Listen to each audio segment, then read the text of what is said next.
एक अंधा था। आचार्य देव की एक घटना बोलते हैं, एक अंधे का घटना। उसका संसार में कोई नहीं था, बस अपना पत्नी था, वो थे, और 2 बेटी थी जिनको शादी देना था। पैसा नहीं था, खाने दाने पानी का भी पैसा नहीं था। घर के पिछवाड़े में उसका पकवानी करने का एक बंदोबस्त था। वहां उसका पत्नी एक दिन जो भी मिला था उसको पका रही थी।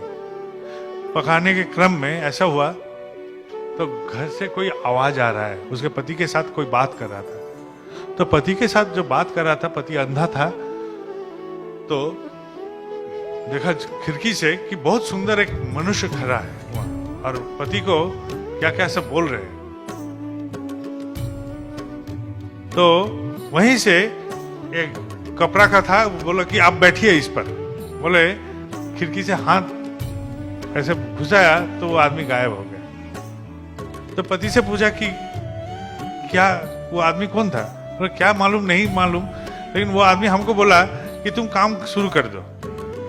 वो क्या करता था, गगरा बनाता था, वो डिजाइन वाला गगरा होता था। हाँ, हम लोग कांसा बोलते हैं बंगला में, तो शायद आप लोग भी कांसा ही बोलते हैं। तो कांसे के गगरा बनाता था डिजाइन वाला, तो वही बनाना शुरू कर दिया। अंधा था लेकिन काम जानता था, उसी से बनाते गया, बहुत बिक्री हो गया। दोनों बेटी का भी शादी तैयार हो गया, दोनों बेटी का भी शादी हो गया। अब ठाकुर जी के दया से इतनी सब प्राप्ति हुआ, तो चलो गुरु स्थान में चलते हैं, गुरु प्रणाम करके आते हैं। तो ठाकुर बाड़ी में गया, ठाकुर बाड़ी में प्रणाम किया। नाट मंडप के पास आके वो लोग खड़ा था, तो आश्रम का एक मास्टर जी वो जाए, देख रहे हैं कि दोनों रो रहे हैं। तो क्यों रो रहे हैं?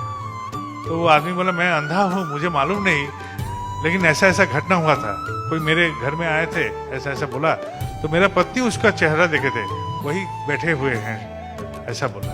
कि आचार्य देव शायद उनके घर में गए थे कि नहीं मालूम नहीं, लेकिन उनको तो एहसास हुआ कि हाँ वो गए थे। दया हुआ कि नहीं मालूम नहीं, लेकिन वो तो कर्म में संयुक्त कर दिए उन लोग को कि उन लोग को बेटी का शादी हो गया, वो लोग खुद अपने जीवन को आगे बढ़ा देते। दया ऐसे नहीं आएंगे, दया कर्म के माध्यम से उत्थान होता है।